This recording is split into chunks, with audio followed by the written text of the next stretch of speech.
The hush in the courtroom was oppressive. All of the seats were occupied.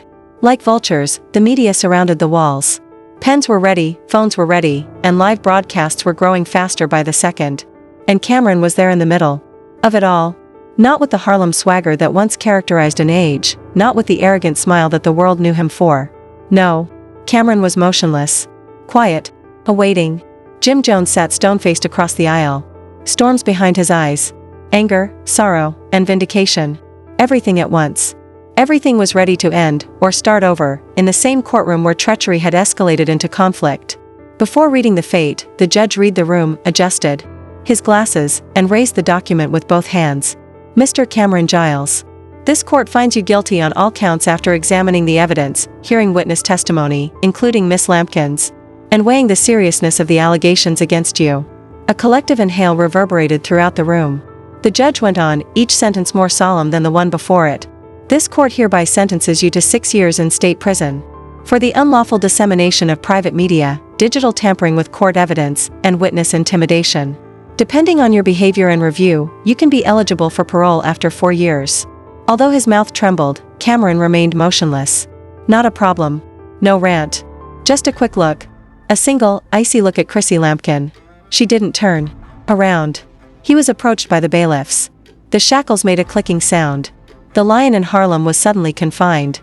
Anarchy broke out outside the courthouse. Supporters let up a yell. Mics were thrust into faces by reporters.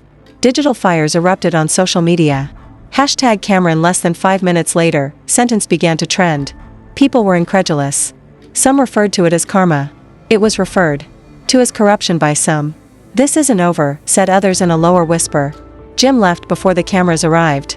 With his head down and his hood up, he slipped out the side. He had no smile on his face. This was not a victory. Just a conclusion. Perhaps. After the punishment was read, Chrissy remained inside and sat down. Poised, polished, and utterly disconnected, she resembled a statue. Her phone kept lighting up. Makes calls. Communications. Brings up. She disregarded them all. She was someplace else, far away, perhaps even wondering how it had all happened. Because nobody would have predicted that here is where they would all wind up back when it was Dipset, when the music was new and the camaraderie was unshakable. Jim shared one picture that night. No commentary, just a fuzzy view of Harlem's skyline. In any case, the streets understood. This was not a party. This was a farewell to a fraternity, a funeral for something much more profound than friendship. Not everyone, however, was in grief. Something odd occurred 2 days into Camron's sentence. A grainy video was posted by an unknown Instagram account without a bio or profile picture. It featured Chrissy and Camron together. Not too long ago, but not very recently either. Occupying a private booth and sitting close. She touched his thigh. He touched her with his fingertips. It was a brief video. Only 12 seconds. However, it was sufficient. The internet remained stable. It broke. Jim, too? He witnessed it. With the shades closed and the lights off, he watched it by alone in his condo. The sound of the play button reverberated across the room. That's when he learned that Camron wasn't the only one who had betrayed him. The walls shut in. Memories turned into weapons. That meal? That murmur? That cheek kiss that lasted too long. Everything had been present. He simply had no desire to witness it. Jim called off all of his public appearances 3 days later. Jim Jones is taking time for personal reflection, his staff said in a statement. He requests privacy and expresses gratitude for the assistance. Jim sobbed behind closed doors. He ceased taking calls. He didn't answer texts. Not even from his own people. He appeared to be a ghost of himself, according to many who visited. As if he had won the fight at last, but had forgotten why he had fought. Chrissy, however, went back to social media. Not with regrets, though. A story was posted by her. Black background with white writing. The truth is only hated by people when it reveals the lies they have told themselves. The internet collapsed once more. A few individuals encouraged her.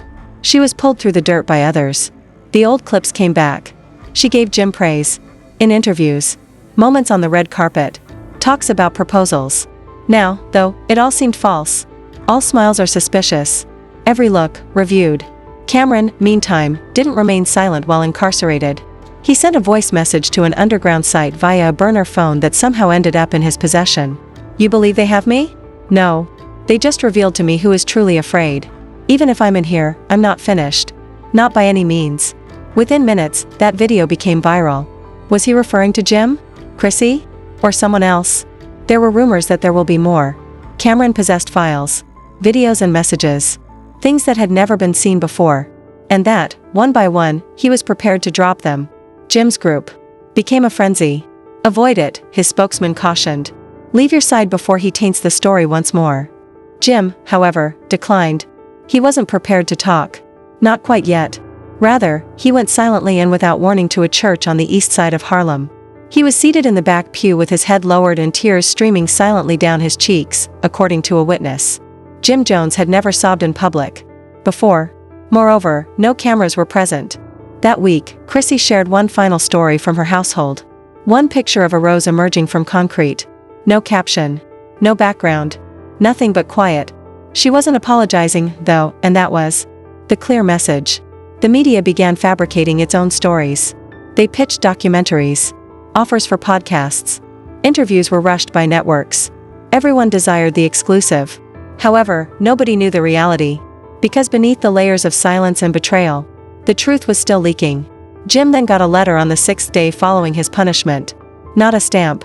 No address for return. The envelope included only 3 words, "He's not done." There's a flash drive inside. Not a message. Not a word. Only a flash drive. Jim didn't connect it. Not that evening. Perhaps never. He simply gazed at it. Because he was aware that whatever was inside would shatter something else. Furthermore, he was unsure of how much more he could shatter. Harlem moved on outside. However, within Jim Jones, the conflict was still raging. Caged but not defeated, Camron continued to play the game. The next action was imminent. And nobody was prepared. No, Jim. No, Chrissy. No, not even Camron. Because nobody gets away clean when the truth is ultimately revealed.